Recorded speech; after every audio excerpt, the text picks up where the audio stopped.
I wanted to die so I wouldn't be caught. I didn't want to be arrested. I knew I'd have to go to prison, so I decided to blow myself up. I tried, but it didn't work. You actually pressed the button? I pressed the button, but it didn't work. It was broken. The wire was probably disconnected. Bilal was arrested the next day.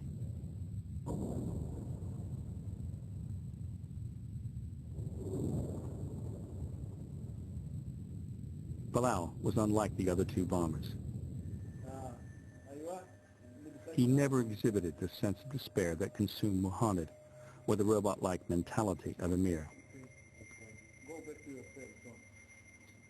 Confronted with the reality of his mission, Bilal decided not to kill. Or perhaps he was just afraid to die. In his heart, Bilal is not a suicide bomber. He had made a mistake, swept up in the idea of Palestinian defiance of Israel. Bilal is not of this place. He is not obsessed with death, and he can imagine a life beyond the West Bank. And now in prison, do you think it would have been better if the bomb had worked? Of course not. If I go back home now, I'll start a new life and have nothing to do with what's happening. I might even go back to Jordan. I might not want to stay here. I might have to be deported during appeal. I don't want to stay here.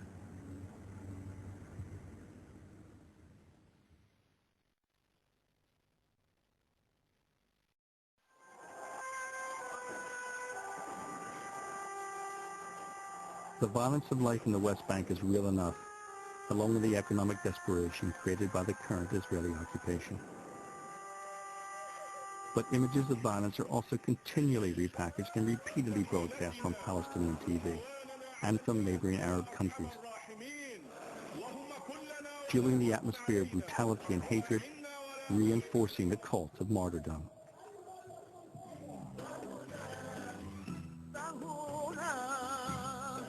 It is even reflected in popular culture, as in this music video for Love Song.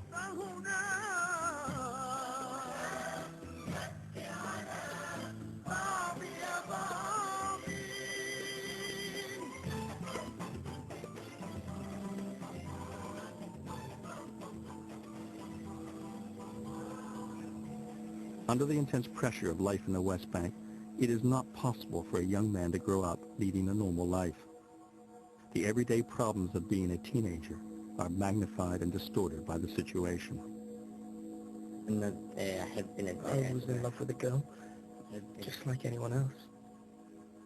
Once I told her that I wanted to carry out an operation, and she got upset. I didn't want her to be upset.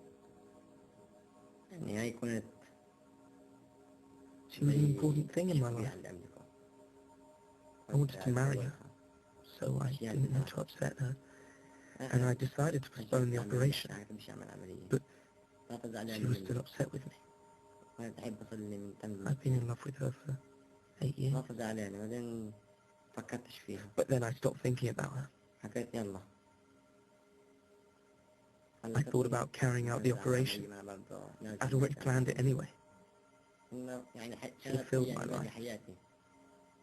When I spoke to her, it always made me happy.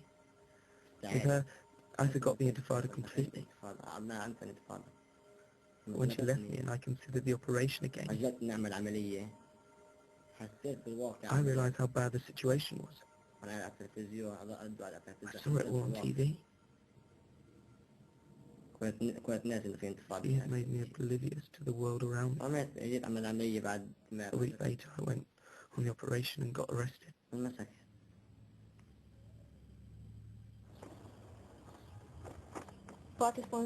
Article 21, nature of the offence, deliberately causing death. Details of the offence. The accused, on the date and circumstances described, caused the death of Miriam Attar, aged 27 at the time of death. She died as a result of the explosion of the explosive cells. The accused, on the date and circumstances described, caused the death of Smadafa Sata, aged 16 at the time of death. He died as a result of the explosion of the explosive belt. Details of the offence, the accused on the date and circumstances described, caused the death of Kamar Abu Hamed, aged 12 at the time of death. He died as a result of the explosion of the explosive belt Mahmoud, aged 16 at the time of death. He died as a result of the explosion of the explosive belt Mahmoud Kawazne was carrying on his body. Muaz and Majdi have their day in court. They are facing 17 counts of murder for the Haifa bus bombing and more than a dozen additional charges of being a member of an illegal organization, handling weapons, conspiracy, and assault.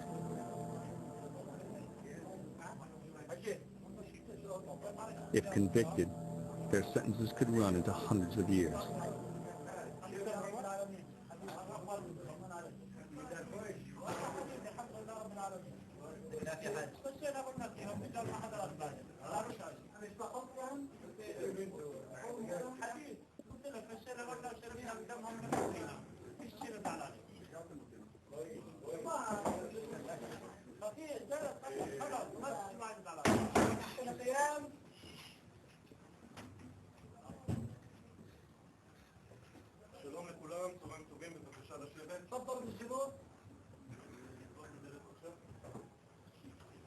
Muaz and Majdi are defiant. مجدي محمد أحمد عمر. مجدي محمد. تكون ببكشة. تفضل وقفك. تسجيل ببكشة للنشاء. שזה שהוא לא קם, לא יפריע לי במשפט כנגדו. هذا إذا أنت يعني بتطمش هذا ما بيزعلش ما بغلبش علينا إنما الإجراء بده يضل مثل ما هو.